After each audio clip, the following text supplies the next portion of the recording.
नमो अरिहन्ताणम्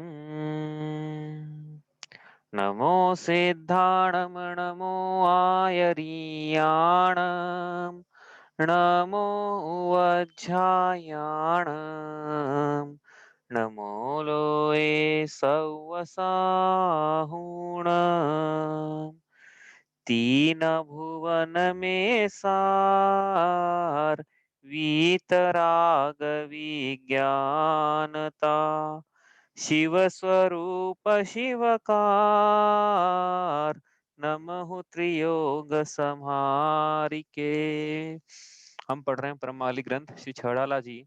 इसकी 6 ढालों में से हमारी चल रही है चौथी ढाल में सम्यक ज्ञान की चर्चा के बाद देश शास्त्र की चर्चा चल रही है। तो हम पढ़ रहे थे 4 शिक्षा व्रत जो मुनि धर्म की शिक्षा दें उसे शिक्षा व्रत कहते हैं। हमारा चल रहा है छंद नंबर 14। इसको पढ़ते हैं एक बार।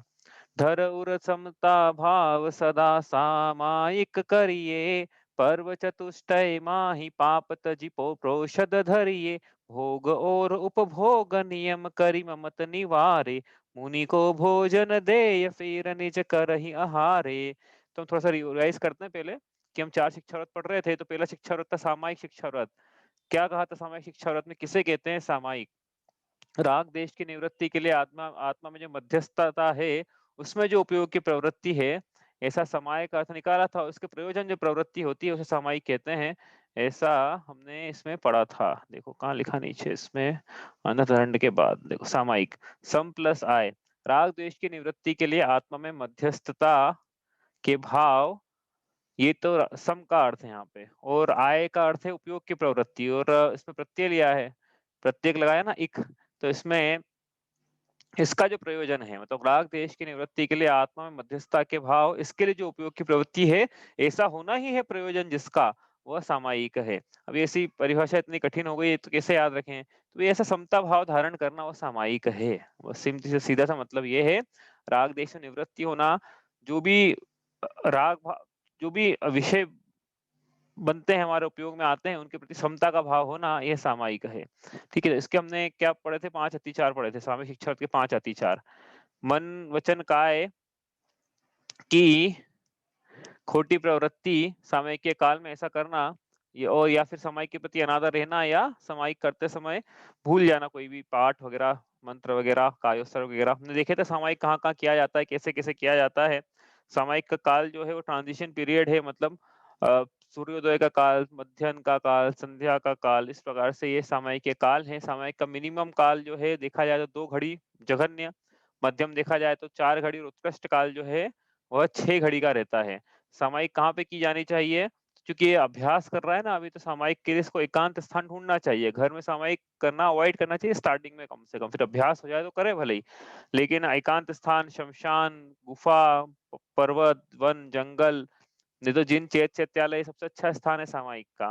तो यहाँ क्या करना चाहिए, कैसे करना चाहिए? हमने देखा था कि चारों दिशाओं में एक एक करके, एक बार नमस्कार करके, कायोत्सर्ग, फिर 3 आवर्त, 1 शिरोन्नति, ऐसा करके फिर पूर्व या उत्तर मुख में साष्टांग नमस्कार करके पद्मासन, खड़गासन या कोई भी सुखासन लगा के क्या करना चाहिए? इसको अपध्यान नहीं करना चाहिए। क्या करना चाहिए? तत्वों का चिंतन करना चाहिए। जो कुछ भी पढ़ा है अभी तक हमने, छड़ाला में पढ़ा है या अन्य ग्रंथों में पढ़ा है, जो भी संसार का स्वरूप है, तत्वों का स्वरूप है, वास्तविकता जो है, सच जो है, भगवान का दिया हुआ जो अनमोल धन है, उसका चिंतन करना चाहिए कि संसार का स्वरूप ऐसा है, विषयों में सुख नहीं है। इसका चिंतन चलना चाहिए कि वास्तव में ऐसा ही है। उसका एक रिवीजन है, रिपीटेशन है, बार बार उसका चिंतन है।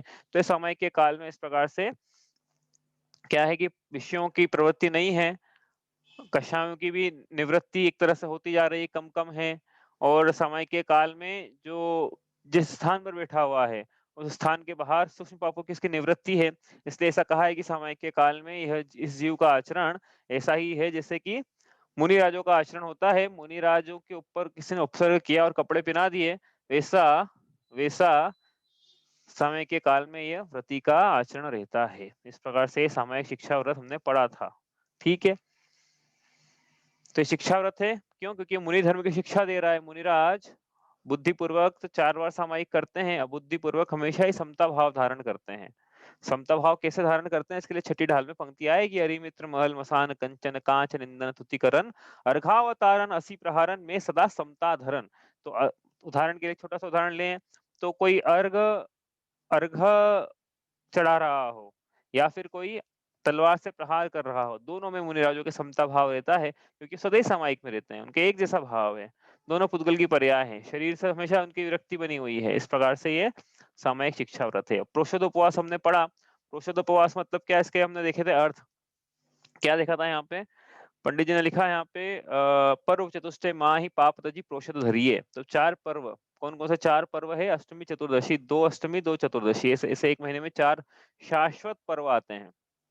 तो इन शाश्वत पर्वों में ऐसे क्या करना है, शाश्वत पर्वों में जैसे प्रोषद धारण करना है और उपवास करना है। तो प्रोषद क्या होता है, एक भुक्ति भोजन का त्याग, यह प्रोषद है, और 2 समय के भोजन का त्याग, यह उपवास है।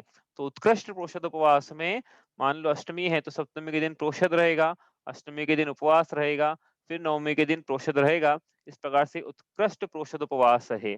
मध्यम प्रोषद उपवास में दोनों अष्टमी के दिन उपवास रहेगा, इस प्रकार से ये मध्यम प्रोषद उपवास है। और जघन्य प्रोषद उपवास में अष्टमी के दिन ये एक भुक्ति भोजन करेगा, प्रोषद रहेगा इसका, और फिर इस प्रकार से इसका जघन्य प्रोषद उपवास है। एक प्रकार से विवक्षा थी, अन्य प्रकार से क्या विवक्षा थी कि प्रोषद उपवास के दिन मतलब अष्टमी के दिन दोनों उपवास करेगा, दोनों समय भोजन का त्याग, ये उत्कृष्ट हुआ।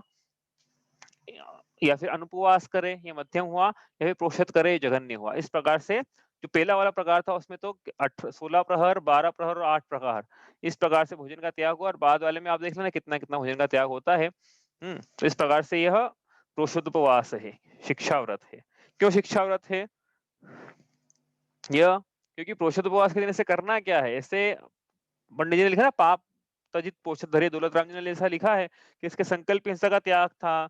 इसके जो ये हिंसा ऊपर हो गई, हमने बार बार व्याख्या करी उसकी कि कैसे कैसे दिग्व्रत देशव्रत से अंदर आता गया है ये। अब सामायिक तो कर नहीं रहा है प्रोषदवास के समय, मतलब पूरे समय तो करेगा नहीं उसमें सामायिक।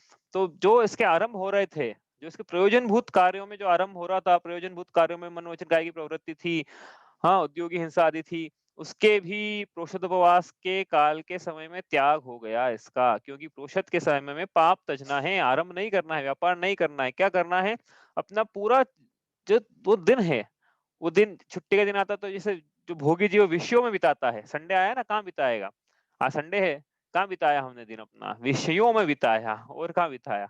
भाई किसने स्वाध्याय किया, अच्छा आज के दिन की, आज संडे है, आज हम 1 घंटा एक्स्ट्रा स्वाध्याय करेंगे, एक दिन 1 घंटा एक्स्ट्रा पूजा करेंगे, 1 घंटा एक्स्ट्रा सामायिक करेंगे, 1 घंटा एक्स्ट्रा ध्यान करेंगे, 2-4 स्तुति नई पढ़ेंगे, एकाध नया भजन याद करेंगे, एकाध नई गाथा याद करेंगे।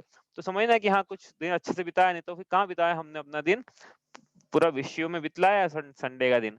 तो ये इसका ये क्या है, अष्टमी जो है इसका पर्व का दिन है। तो ये अब ये सम्यक दृष्टि सम्यक ज्ञान है, इसे तो इंतजार था कि कब ये दिन आए और कब मैं अपने पापों से विरक्ति लूं, इन जो पाप बच गए थे ना, कब भोगों से विरक्ति लूं।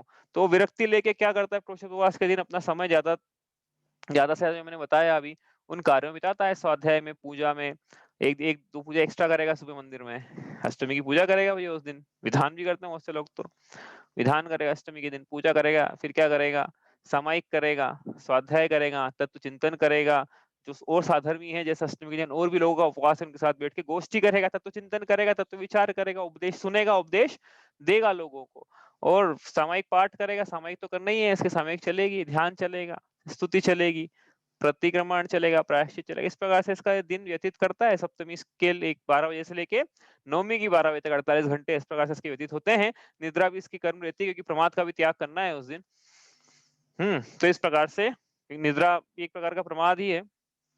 तो उसको प्रमाद के भेदों में निद्रा भी ली थी ना हमने भैया, स्नेह निद्रा भी ली थी प्रमाद के भेदों में। आप देखना, स्त्री कथा, चोर कथा, राज कथा, चार कक्षा और निद्रा प्रमाद इस प्रकार से लिए थे। तो इस प्रकार से इसके ये निद्रा भी कम से कम लेगा और इस प्रकार से दिन व्यतीत करता है अपना। इसके ये करने पर आनंद की अनुभूति होती है कि ये दिन रोज क्यों नहीं आता है, ये अष्टमी रोज क्यों नहीं आती, चतुर्दशी रोज क्यों नहीं आती है, प्रतिदिन मैं ऐसा क्यों नहीं कर पाता हूँ। मेरी पुरुषार्थहीनता है ये, मैं कि मुझे व्यापार करना पड़ रहा है, मैं व्यापार छोड़ नहीं पा रहा हूँ, मैं गृहस्थी छोड़ नहीं पा रहा हूँ। प्रोषदोपवास में इतना आनंद है, तो मैं प्रति समय यदि प्रोषदोपवास करूं, मतलब प्रति समय यदि भोगों से विरक्त हो जाऊं, आराम से विरक्त हो जाऊं, व्यापार से विरक्त हो जाऊँ तो कितना आनंद आएगा, ऐसा ये विचार करता है। जैसे संडे के दिन मंडे आता है ना, तो उसको बड़ा संडे के दिन मंडे आ जाए, तो मंडे के दिन कितना उदास रहता है कि अभी तो 6 दिन बाद आएगा अगला संडे। तो ये तो इसके क्या है, नवमी आ जाए तो अब चतुर्दशी आएगी 6 दिन बाद। ये इसके आनंद नहीं आता है इसका कि मंडे आज तो चलो नवमी आ गई, अब तो हम क्या करें? जैसा लिखा है नीचे ये करें, तो ऐसा नहीं है। हुँ। इसका आनंद रहता है। इस प्रकार से प्रोषितोपवास है, ये इससे इसको शिक्षा व्रत में इसलिए लिया था क्योंकि मुनि-राजों के आहार जो चर्या है, इसका पता नहीं रहता है कि आहार कब होगा या नहीं होगा। कुछ भी आ सकता है, विघ्न आ सकता है, अंतराय आ सकते हैं, प्रायश्चित हो सकता है। ऐसी भूमि पे जा सकते हैं, म्लेच्छ क्षेत्र जहाँ पे आहार की कोई व्यवस्था नहीं है, भूमि उत्तम नहीं है उदाहरण के लिए, तो उनको उस समय उपवास करना है। उपवास करने से उनके परिणाम चलायमान न हो धर्म से, इसलिए ये प्रोषित उपवास शिक्षा व्रत है। इसके 5 अतिचार हमने पढ़े थे, अदृष्टमनष्ट ग्रहण, अदृष्टमनष्ट विसर्ग, अदृष्टमनष्ट आस्तरण। इसका क्या मतलब है कि बिना देखे, बिना मार्जन किए, बिना शोधे, पिच्छी मंडल तो बोलेंगे नहीं यहाँ पे, बिना शोधे, बिना मार्जन किए क्या ग्रहण करना? जिनवाणी ग्रहण करना, पूजा के बर्तन ग्रहण करना, या बिना देखे, बिना शोधे पूजा के बर्तन या जिनवाणी आदि को रखना, माला आदि की जाप माला रख देना, या फिर बिना देखे, बिना शोधे अपना बिस्तर या चटाई लगाना। इस प्रकार से इसके क्यों ऐसा है? तो यहाँ पे क्यों गिना, बाकी क्यों जगह क्यों नहीं गिना है? तो ये ऐसा है कि ये क्षुधा की वेदना हो रही है ना, इसलिए इसके थोड़ा हो सकता है कि ऐसा हो जाए परमात्मा की नहीं बन रहा है हमसे, हमारा शरीर साथ नहीं दे रहा है। तो वो होता है तो वो फिर खींच-तान के उतना ही करना है जितना कर पाए। इतने सारे भेद बतलाए ना, हम उत्कृष्ट नहीं हो रहा है, मध्यम करे, मध्यम जरा जघन्य करे। लेकिन जैसा करे उससे ये दोष नहीं लगे, अतिचार नहीं लगे। वो जितना बन सकता है उतना करो, अपनी शक्ति को छुपाना भी नहीं है, शक्ति को एकदम बढ़ाना भी नहीं है कि हो ही नहीं पाए। अनादर के भाव भी हो सकते हैं कि भई उपवास कर लिया है, अब क्या है कि पुरुषार्थ नहीं तो अब अनादर हो रहा है। स्मरण भी हो सकता है, तो ये नहीं होना चाहिए। अतिचार इस प्रकार से भूल गए हैं इसलिए ये लगा ना अनादर, भूल गए मतलब भूख लग रही है इसलिए अनादर है, भूख लग रही है इसलिए स्मरण, इस प्रकार से इसको लगाया है यहाँ पे। ये हो गए पुरुषोदपास। अब इसके बाद आया है भोग और उपभोग नियम करी ममत निवारे, मतलब भोग और उपभोग परिमाण व्रत, भोगोपभोग परिमाण व्रत, इस चर्चा कल हम कर रहे थे। भोग मतलब क्या है? जो एक बार भोगा जा सके उसे भोग। उपभोग जो है जो बार-बार भोगा जा सके, तो उदाहरण क्या है? भोग का एक बार भोगा जा सके मतलब जैसे नहाने का पानी है, वही स्नान का पानी एक बार ही नहा सकते हैं उससे। उसका तो ऐसा नहीं कि इकट्ठा करके वापस किसी काम का नहीं है वो पानी। उसी प्रकार उपभोग की जो बार-बार भोगा जा सके, जैसे कपड़े हैं, आभूषण हैं, तो ये लैपटॉप, मोबाइल, ये क्या बार-बार भोगा जा सकता है, इसलिए उपभोग है ये। ठीक है, तो इसका क्या करना है कि इसका नियम करना है। नियम मतलब क्या होता है कि काल की मर्यादा लेकर प्रतिज्ञा करना वो नियम है, और आजीवन के लिए प्रतिज्ञा करना वो यम है। तो नियम करके ममत्व निवारना है, मतलब कुछ काल की मर्यादा करके लिए इनका त्याग करना है, इनसे राग का त्याग करना है, मतलब इनकी वस्तु को ही त्याग कर देना है एक तरह से।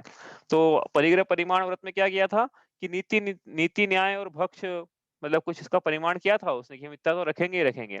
अब इसमें उस परिमाण वो आजीवन के लिए किया था उसने, लेकिन यहाँ क्या कर रहा है अब, कुछ काल के लिए अब जो उसने भोग रखा था, उस भोग का भी कुछ काल के लिए त्याग।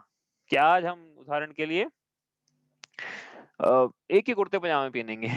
कुछ भी हो जाए, कैसा ही प्रसंग आ जाए। आज अष्टमी है, हम नंगे पैर सोएँगे। आज चतुर्दशी है, हम पाटे पे सोएँगे, उदाहरण दिया था ना हमने।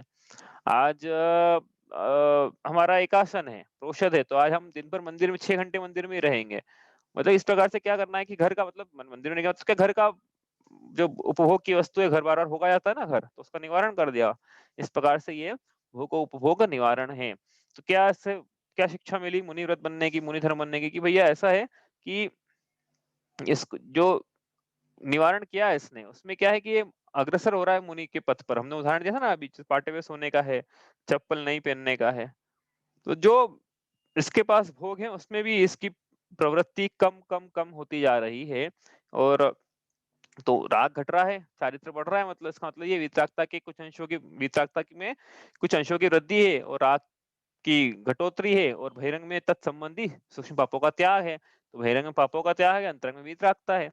इसी को चारित्र कहा था हमने, दोनों प्रकार से परिभाषा लगी थी चारित्र की। बहिरंग में पापों का त्याग, अंतरंग में वितराग परिणामों की वृद्धि। तो इसके दोनों पाए जा रहे हैं। ठीक है, अब क्या है इसमें शिक्षा, इसमें हमने कल देखा था कि 5 अतिचार, अतिलोल्य, अतितृष्णा, अनुपेक्षा, अनुभव और अनुस्मृति। तो ये क्या है कि जो भोग मिल रहे हैं, उन भोगों के बारे में अति लंपटता होना, ये अतिलोल्य। अतितृष्णा मतलब कि आगे अच्छे भोग मिलेंगे। अनुपेक्षा मतलब कि उन भोगों के प्रति फिर भी आदर भाव होना। अनुभव मतलब भोगते हुए अच्छा उसमें लीन रहना, और अनुस्मृति मतलब पुराने जो भोग भोगे थे उनका बार बार स्मरण करना, इस प्रकार से अनुस्मृति है। इस प्रकार से भोगोपभोग परिमाण व्रत के 5 अतिचार है। कहने का मतलब यहाँ पे ये शॉर्ट में कल भी बताया था कि सेंट्रल थ्रेड ये है कि जो भोग उसने छोड़े हैं उनके प्रति उसका अंतर में परिणाम कैसे हैं। वो ये चाहता था कि नहीं चाहता था कि भोग छूटे, या उसको ये बोझ रूप लग रहे हैं कि अरे ये कहाँ भोग परिमाण व्रत, ये नहीं होना था इसमें, तो हमसे ये दूसरी वृत्तियां बड़ी अच्छे से, अब क्या इसमें हमको ये छोड़ना पड़ेगा, थोड़ा नियम करना पड़ेगा, तो उसको बड़ा ऐसा लग रहा है, इसका मतलब उसके अभी लोलुपता बनी हुई है, उसके अभी भोगों के प्रति आदर बना हुआ है, तृष्णा बनी हुई है। इस प्रकार से ये है, तो ये अंतरंग में जीव परिणाम टटोल के देखे अपने क्या चल रहा है उसके, उसके भोग उपभोग अच्छे लग रहे हैं, तो भोगों से विरक्त कहाँ हुआ है, संसार शरीर भोगों से विरक्ति के परिणाम होना चाहिए, पहले बोल के आ गए थे ऐसा, पहली प्रतिमा में बोल के आ गए थे ऐसा, तो इसकी दूसरी प्रतिमा चल रही है तो यदि भोगों से विरक्ति के परिणाम नहीं है, इसका मतलब अभी अभ्यास करना बाकी है, तत्व चिंतन तत्व ज्ञान का अभ्यास बाकी है। इस प्रकार से भोगोपभोग परिमाण व्रत हमने पढ़ा। अंतिम अपन आज पढ़ रहे थे कल अतिथि समिभाग व्रत। क्या है अतिथि समिभाग व्रत, उसको थोड़ा पढ़ना वापस शुरू करते हैं, तभी तो रिवीजन चल रहा था हमारा। अब कल जो हमने शुरू किया था वो हम वापस आज थोड़ा रिवाइज करके आगे चलते हैं, ठीक है। क्या है अतिथि समिभाग व्रत, कहीं कहीं वैया वृत्ति भी लिखा भैया इसको, हाँ भी यहाँ पे तो हमने अतिथि समिभाग व्रत में लेना, क्योंकि यहाँ पे बात मुनि राजों के आहार दान की है ना, इसलिए अतिथि संविभाग, तो अतिथि यहाँ पे अतिथि लिखा है, तो अतिथि का क्या मतलब है, जो बिना तिथि के आए वो अतिथि, बिना तिथि इनके आने की तिथि निश्चित नहीं हो, बिना तिथि के, हाँ यह लिख लेना, इनके आने की तिथि आगमन बिना तिथि के होता हो, निश्चित तिथि से नहीं होता हो, बिना तिथि के। और सम विभाग, सम सम विभाग को ऐसा लिखना, सम प्लस विभाग, सम विभाग मतलब अच्छी तरह से या समान रूप से विभाग करना, समान रूप से विभाग। तो जो बिना तिथि के आते हैं, मतलब मुनिराज जो हैं बिना तिथि के आते हैं, उनके लिए समान रूप से विभाग करना है। किसका विभाग करना है, बिस्तर का, बिछोने का नहीं, भोजन का। वहां लिखा मुनि को भोजन दे फिर निज करई आहार है। तो यह है अतिथि समिभाग व्रत। कल हमने समझा था इसके बारे में, क्या है कि दूसरी प्रतिमा का धारी पहली प्रतिमा का धारी ही मर्यादा का भोजन करता है, वहां पे 16 का थोड़ा हमने बोला था कि चल जाएगा, दूसरी प्रतिमा में नहीं 16 का ही चलेगा भैया, हाँ पहली प्रतिमा में 16 नहीं भी हो मर्यादा हो चल जाता है एक बार, दूसरी प्रतिमा में तो 16 भी चाहिए मर्यादा के साथ में। 16 क्या होता है हमको सब पता है, शुद्धता से बना, अनछुआ हो, मतलब इधर उधर से छुआ छूत नहीं हो उसमें, तो मर्यादा भी है और 16 भी है इसमें। और मुनिराज के भी, मुनिराज जो भोजन करते हैं उसमें क्या होता है, उसमें भी यही है, मर्यादा भी और 16 भी है। तो दूसरी प्रतिमा का धारी जैसा मुनिराज भोजन करते हैं ठीक वैसा ही भोजन करता है, मतलब द्रव्य की अपेक्षा, खड़े खड़े नहीं करेगा, ये नहीं कह रहे हैं, द्रव्य की अपेक्षा जैसा वो करते हैं, जैसा रोटी वो खाते हैं, जैसे चावल वो लेंगे, जैसे आदि आदि वस्तुएं जो लेंगे वो वही ये मुनि ये लेता है। कहना उल्टा चाहिए, वास्तव में क्या कहना चाहिए, अब समझ में आना क्या क्या कहना चाहिए, कि दूसरी प्रतिमाधारी जैसा भोजन करता है वैसा मुनिराज करते हैं समझ में आया ऐसा क्यों कह रहे हैं, इतनी बड़ी बात कैसे बोल दी, कि जैसा दूसरी प्रतिमाधारी भोजन करता है वैसा मुनिराज करते हैं, ऐसा कैसे बोल दिया हमने। बोलना तो ये चाहिए ना कि मुनिराज जैसा करते हैं वैसा ही करता है, दोनों बातें सही है। ये बातें कैसे बोल लगेगी, लेकिन कि जैसा ये दूसरी प्रतिमाधारी करता है वैसा मुनिराज करते हैं, क्योंकि ये जो भोजन बना है मुनिराजों के लिए नहीं बना है, ये भोजन तो दूसरी प्रतिमाधारी ने स्वयं के लिए बनाया है या बनवाया है। अब उस अपने स्वयं के बनाए हुए भोजन में से मुनि राजों के लिए उस भोजन का समान रूप से विभाग करता है, समान रूप से मतलब 50-50 6 रोटी की भूख है इसको, 3 रोटी स्वयं रखेगा, 3 रोटी आहार दान में मुनिराजों को आहार दान कर देगा, उससे मुनिराजों का आहार होगा उससे, ठीक है। इसलिए हम कह रहे हैं कि जैसा जैसा दूसरी प्रतिमाधारी भोजन अपने लिए करता है, वैसा उस दिन उनके यहाँ जो मुनिराजन का आहार हुआ है वो वैसे भोजन करते हैं जैसा उस प्रतिमाधारी ने अपने लिए बनाया था। समझ में आए ना ये बात, कितनी बड़ी बात है, इससे क्या समझ में आता है। बहुत सारे प्रश्न यहाँ पे लोग उठते हैं, मतलब बहुत अनेक अनेक प्रकार की बातें करते हैं लोग, आपको ज्यादा बातों का स्कोप नहीं अपने पास में, लेकिन उदाहरण के लिए एक दो सिंपल दे देता हूँ मैं आपको, कि ये मुद्रा लेने की क्या जरूरत है। एक मुनिराज हैं, 50 चौके लग रहे हैं, उन 50 चौके तो खाली गए ना, तो उन 50 चौकों जिनके खाली गए उनके मन पे क्या गुजर रही होगी, उनके ऊपर ऐसा बोला एक ने द्वारका में मुझसे, कि वो जो लोग रोते हैं, लोग रो रहे थे, यूं बोलते हैं वैसे वो, कि लोग रो रहे थे जिनके चौके नहीं खाली गए ना, और रो रहे थे कि आज हमारे यहाँ किसी का पड़घान नहीं हुआ। तो ये जो रोने का दोषी मुनिराजों को लगा कि नहीं लगा, फिर बताओ लगा कि नहीं लगा। ऐसी ऐसी बातें करते हैं लोग, ये पढ़ना पड़ेगा उसके लिए थोड़ा सा अपने को, क्या लिखा अतिथि समविभाग व्रत में कि ये चौके मुनिराजों के लिए नहीं लगाए गए थे। मुनिराजों को चौके लगते ही नहीं है। वो तो दूसरी प्रतिमाधारी अपने लिए जो भोजन बनाता है, फिर इसके नियम है ऐसा। क्या नियम है दूसरी प्रतिमाधारी के? कि मुनि को भोजन दे फिर नीच करे। अरे ऐसा नियम है, इसका व्रत है, यही तो व्रत है। वो ये व्रत क्या ही है अतिथि समविभाग व्रत, कि पहले हम मुनिराजों को भोजन कराएंगे, आहार कराएंगे, उसके बाद स्वयं भोजन करेंगे, ये नियम है ये। तो इसके नियम है, नियम ले लिया इसने। अब नियम लिया है तो इसका मतलब क्या है कि स्वयं तो भोजन कर ही रहा था ऐसा। अब जो घड़ी आती है 10, अभी जो भी वर्तमान में घड़ी चल रही है 10 बजे, 11 बजे, 11:30, 12 बजे तक मान लो कि मुनिराज इस समय आहार चर्या के लिए निकलते हैं। तो वो घड़ी टाल के क्यों बोल रहे हैं हम? कि ऐसा हो सकता है ना कि भैया नगर में मुनिराज ही नहीं हो, या ये हम तिलक नगर में है, तिलक नगर में कोई मुनिराज नहीं है और किसी की दूसरी प्रतिमा हो, तो वो क्या करे? उसके कैसे होगा फिर? ये प्रश्न ये उठा ना एक, कि भैया आपने ऐसा बोला कि मुनि को भोजन दे फिर निज करे आ रहे, अब हमको मुनि ढूंढने जाएंगे, हम गए तो दूर दूर तक नहीं है भैया। और ऐसा भी काल आ जाता है कभी कभी कि दूर दूर तक नहीं रहते हैं, तो फिर क्या करें? ढूंढने आए तो भूखे रहे अब तक, कि नहीं ऐसा नहीं है। वो घड़ी आप टालो, टालो मतलब क्या? 10, 11, 11:30 वैसी बज जाएगी इसके, 10, 11, 11:30 तो ऐसी बज जाएगी इसके। तो 10, 11, 11:30 बजे वाली घड़ी टाल कर फिर भोजन करो। क्यों? क्योंकि हमारे मन में ऐसे भाव हैं कि कोई मुनिराज कहीं से आ जाए तो हम भोजन कराएंगे उनको, फिर हम आहार करेंगे। ऐसे भाव है इनके, और हो सकता है आ भी जाए। पद्म पुराण में आए ना भैया चारण मुनिराज, उनके भाव है ऐसे कि काश कोई मुनिराज राम सीता के ऐसे भाव है, तो चारण रीतिधारी मुनिराज आ गए। लो भैया उनके भाव है, ऐसा वैसा ऐसी पुण्य ही रहती है लोगों की, भाव होगा तो आ जाए। तो कहने का मतलब क्या, वो आहार की बेला टाल के भोजन किया जाता है। और फिर क्या है कि मुनिराजों का आहार हुआ तो अपने में से 50% मुनिराजों को। और ये बात आपको जम नहीं रही होगी बार बार, कि बार बार ऐसा बोल रहे 50%, 50%, ये बात हजम नहीं हो रही है। पूरा बोलो ना भाई, कि पूरा उनको भरपेट खिलाएंगे ऐसा बोलो, और हम भी भरपेट करेंगे तो हम डबल बनाएंगे ऐसा बोलो ना। उनको 50%, उनका पेट भी खाली, हम भी 50%, हमारा पेट भी खाली। एक वो तो गलत बात हो गई। ये तो बात कुछ ठीक जम नहीं रही है। जमाते हैं इसको भी, रुक जाओ अभी थोड़ा, प्रसंग याद रही तो जरूर जमाएंगे, प्रसंग आ गया तो। लेकिन अभी तो अपन को कुछ और लेना है यहाँ पे। तो क्या है, इस प्रकार से अतिथि समविभाग व्रत है। ठीक है, आया समझ में? तो मुनिराजों के साथ चौके क्या करना है हमको, फिर कल बताया था, ट्रिक बताई थी आपको कि हमें चौका लगाना है। तो चौका लगाना है शब्द ही बोलना गलत है वैसे तो, बाकी हाँ, हमें हमारे नगर में ऐसे मुनिराजा और हमारे आहार दान के भाव हैं कि हम भी पहले दूसरी प्रतिमाधारी की तरह पहले मुनिराजा को भोजन देंगे, फिर स्वयं आहार करेंगे। तो उसके लिए क्या करें? सबसे आसान तरीका तो यही है कि क्या बताया था कल मैंने, कि मैंने नहीं बताया, ये भी मुनिराज ने बताया था, विभंजन सागर जी ने। उन्होंने क्या ट्रिक बताई थी कि आप एक दिन पहले उनके पास जाओ और क्या करो कि अगले 3 दिन तक के लिए, एक दिन जितने भी उनको समझ में आ रहा है कि 3 दिन तक रहेंगे कम से कम, ये समझ में थोड़ा बहुत तो समझ में आ जाता है ना, अंदाजा लग जाता है कि 3 दिन तक हमारे अमर्यादित भोजन का त्याग रहेगा। क्या फायदा हुआ इससे? पहला फायदा तो यही हो गया। क्या फायदा हुआ पता है? पहला फायदा, दूसरा तो बाद में होगा, पहला तो ये हो गया कि मुनिराज को पता पड़ गया है कि आपका कल चौका लगने वाला है। ये पहला फायदा तो यही हो गया। उनको समझ में आ जाएगा कि हाँ भैया, तो उनको ये समझ में आ जाएगा कि अब इनके यहाँ यदि भोजन होगा हमारा तो हमें उद्देश्य भोजन का दोष नहीं लगेगा। समझ में आ गया ना उनका? मतलब कितना, अब आप बोले अच्छी ट्रिक बताई आपने। वो आप जो भी है, आप मान लो ट्रिक है जो भी है, लेकिन अपने को तो भाव ये थे कि मुनिराज भोजन करें तो उनके निमित्त से भोजन न बने। हमारे घर मुनिराज आहार करने आए तो उनके निमित्त से हमारा हमारा कोई काम नहीं होना चाहिए, हमारा चौका नहीं लगना चाहिए, उनके निमित्त से नहीं होना चाहिए सारे काम। हमारे हमने हमने नियम लिया था भैया, हमने नियम लिया था कि हम मर्यादा का भोजन करेंगे। अब बना आप घर वाले बनाएंगे, हम भी बनाएंगे मर्यादा का, पूरे घर वाले मर्यादा का भोजन करेंगे ना। सब नियम ले लो, सब मर्यादा का भोजन करो। तो फायदा क्या है?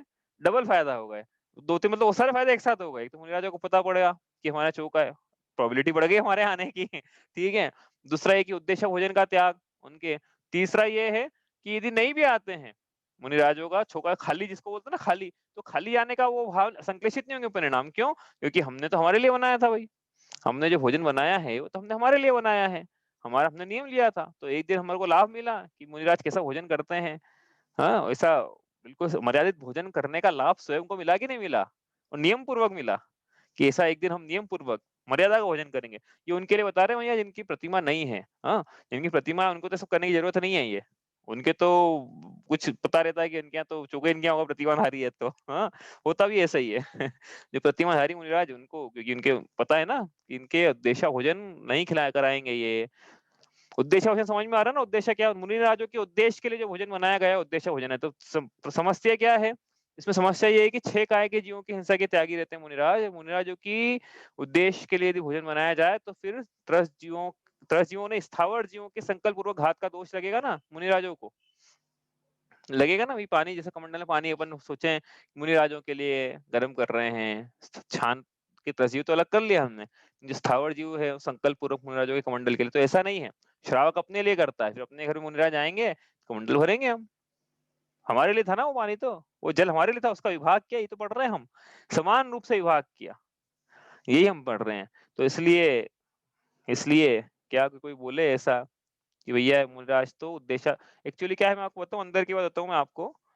कुछ लोग ऐसा बोलते हैं कि आज के जो मुनिराज नहीं है, वो लांछन ये लगाया जाता है कि जितने मुनिराज है सब उद्देश्य भोजन करते हैं। तो बात यहाँ तक तो सही समझ में आती है ये कि हाँ उद्देश्य भोजन का दोष तो है। देखो भाई, यदि हम इस प्रकार से कर रहे हैं तो उद्देश्य भोजन का दोष है, तो उससे बचने का क्या उपाय है? लेकिन उपाय भी है। उपाय एक तो हमने आपको बता ही दिया, दूसरा है कि हम खुद ही प्रतिमा ले लें, बात ही खत्म हो जाएगी। फिर तो खुद ही प्रतिमा नहीं कर ले सकते हैं तो फिर हमने आपको बताया ट्रिक, वैसा ट्रिक करें तो उद्देश्य भोजन का दोष नहीं है। तीसरी बात यह है कि जी उद्देश्य बता दो, मतलब ऑफ ट्रैक है बात थोड़ी सी, लेकिन उद्देश्य भोजन कर रहे हैं इसका मतलब ये नहीं है कि उनके मूल गुण भंग हो गए भैया। 46 प्रकार के दोष, कितने दोष है, 32 अंतरा ऐसा कुछ है, वो उतने दोष टाल के भोजन करना है, तो उसमें से उद्देश्य भोजन एक छोटा सा दोष है उसमें से, ठीक है। 28 मूल गुणों में तो कहीं नहीं आ रहा है ये।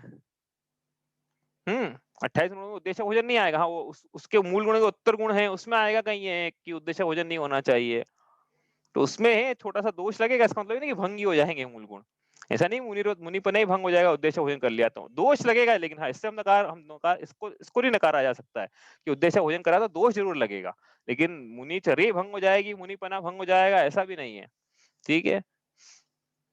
तो क्या समझ में आया फिर कि इस प्रकार से यह अतिथि समविभाग व्रत है, ठीक है। अब प्रश्न यहां से ये उठा, क्या उठा,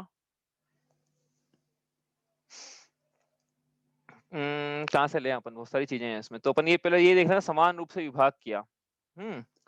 आपको ये बताना है अभी, आपको बताना है, ये कल ही पूछा था आपसे। आपको ये मैंने ना 10% ही हुआ अभी तो। एक कि आपको ये बताना था कि ये शिक्षा व्रत कैसे है। तो दीदी ने बताया कि शिक्षा व्रत कैसे है कि भाई ये इनकी भावना आगे बढ़ने की श्रावक की, तो मुनिराजों के साथ में रहेगा। हाँ तो जो आदर्श साथ में वैसा बनने की भावना भाएगा।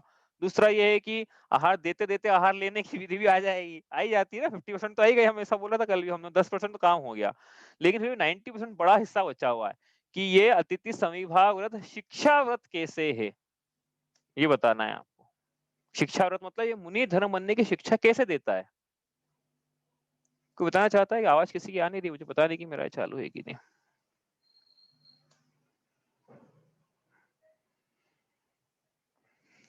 बताइए कि ये अतिथि समविभाग व्रत ये मुनि धर्म बनाने की शिक्षा कैसे दे रहा है। लिखा है सामने, बोर्ड पे लिखा है, व्हाइट बोर्ड पे हमारे। कैसे कैसे देता है? मुनिराज जो है ना, वो जब आहार करते हैं तो भरपेट आहार नहीं करते हैं वो, क्योंकि भरपेट आहार शरीर के लिए प्रमाद बढ़ाता है, निद्रा कारक है, और व्याधि कारक भी हो सकता है, रोग कारक भी हो सकता है। अब भरपेट जैसा आपने देखा होगा ना, भरपेट खाना खा तो नींद आती है, प्रमाद आता है, कषाय ज्यादा उद्वेलित हो जाती है, आलस के परिणाम ज्यादा होते हैं, हाँ, और शरीर पे आसक्ति ज्यादा बढ़ जाती है शरीर के लिए, रसना इंद्रिय पे कंट्रोल भी नहीं है उसमें।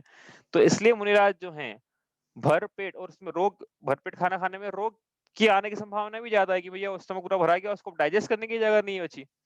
तो इसलिए मुनिराज जो है भरपेट भोजन कभी नहीं करते हैं। अपनी पेट जो है, अपना जो स्टमक है, उसके 4 विभाग करते हैं अपनी कल्पना में। 4 विभाग में ये करे ना, उसके दो दो विभाग मतलब 50% स्टमक वो तो करते हैं, भरते हैं किससे? अन्न से, ठीक है। मतलब जो भी भोजन दिया आपने, खाद्य पदार्थ जो थे 50% ही भरते हैं, मतलब कहने का मतलब 50% भोजन ही करते हैं। बचा 25% जल से फिलअप करते हैं, और बचा 25% वो खाली रहता है, हवा हवा रहती है उसमें। तो इसका मतलब क्या हुआ कि मुनिराज अपनी भूख का 50% भोजन ही ग्रहण करते हैं एक बार में, जो भी उनकी भूख है, जो भी डाइट है, 50% ही भोजन ग्रहण करते हैं। अब कोई उत्तर देना चाहता है कि ये अतिथि सविभाग व्रत जो है ये शिक्षा व्रत कैसे है?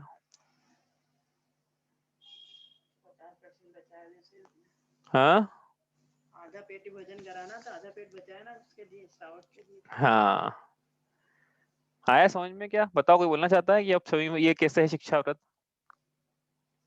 उसको ये शिक्षा दे मिल रही है, मतलब कि हम जो भी खाएं आधा आधा ही क्या बोलना चाहिए कि समान रूप से विभाग करके खाएं, मतलब हम जो भी चीज मिले उसको डिवाइड कर दें ऐसा।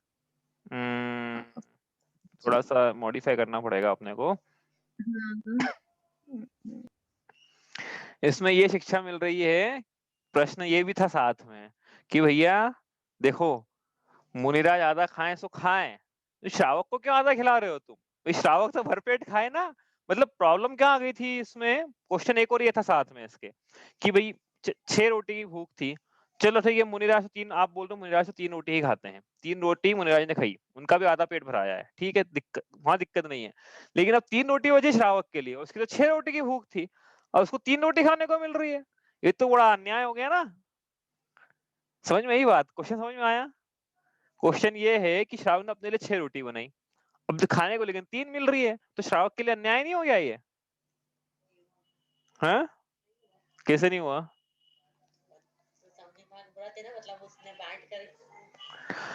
अरे भाई, कनेक्ट कर लो दो तीन बातों को आपस में कि अरे भैया ये भी तो आगे जाके मुनि बनेगा, तो आधा पेट भोजन करने की प्रैक्टिस कर रहा है। आई बात समझ में? कैसे शिक्षा व्रत है ये कि 6 रोटी की भूख थी, 3 रोटी मुनिराजन ने खाई, 3 रोटी स्वयं ने खाई। ये जब मुनि बनेगा तब ये 3 रोटी ही खाएगा। इसलिए यह अतिथि समिभाग व्रत शिक्षा व्रत है। जब मुनि बनेगा तभी तो ये खुद भी तो अभी से प्रैक्टिस चल रही है इसकी। आई बात समझ में कि कैसे ये अतिथि समिभाग? इसलिए ऐसा मत सोचना कि ये तो बड़ी नाइंसाफी है, 6 के 3 ही। अरे भैया प्रैक्टिस करना, ये तो शिक्षा व्रत है, इसलिए तो शिक्षा व्रत है ये। प्रैक्टिस कर रहे हैं ना, मोंग खुद मुनि बने की प्रैक्टिस हो रही है, यहाँ पे अभ्यास हो रहा है। इसलिए यह ऐसा नहीं है कि अन्याय नहीं है, ठीक है। इसलिए इसका नाम समान रूप से विभाग करा, इसलिए समान रूप से, ठीक है। तो कितना मतलब व्यवस्था देखो आप, जिन आगम की व्यवस्था देखो, क्या व्यवस्था है कि जो श्रावक है प्रतिमाधारी, जो मुनि बनना चाहता है, उसके भाव है, पुरुषार्थ कभी भी जग सकते हैं, कभी भी वैराग्य उमड़ पाएगा, तब वो उसकी प्रैक्टिस हो रही है, तो उसकी तो हो ही रही है। साथ में जो मुनिराज है उनकी चर्या भी सध रही है। कितनी अच्छी व्यवस्था है। इसलिए कोई ऐसा बोले कि मुनि ये मुद्रा लेके क्यों चलते हैं, फिक्स कर लेना चाहिए ना। इस व्यवस्था ये नहीं है, व्यवस्था तो ये जो यहाँ लिखी है कि भैया आप प्रैक्टिस करो, प्रैक्टिस करना है इसका, कि कभी भी आ जाएगा, कभी भी आहार हो जाएगा हमारे यहाँ, कभी पड़घान हो जाएगा, तैयार रहेगी हम भैया ये। और रोज हो जाए तो रोज की प्रैक्टिस हो रही है उसकी, तो प्रोषदोपवास तो कर ही रहा है वो साथ में, और ये प्रैक्टिस भी चल रही है उसके साथ में, मुनि मुनि चर्या, मुनि धर्म की। तो इस प्रकार से ये अतिथि समिभाग व्रत शिक्षा व्रत है, ठीक है।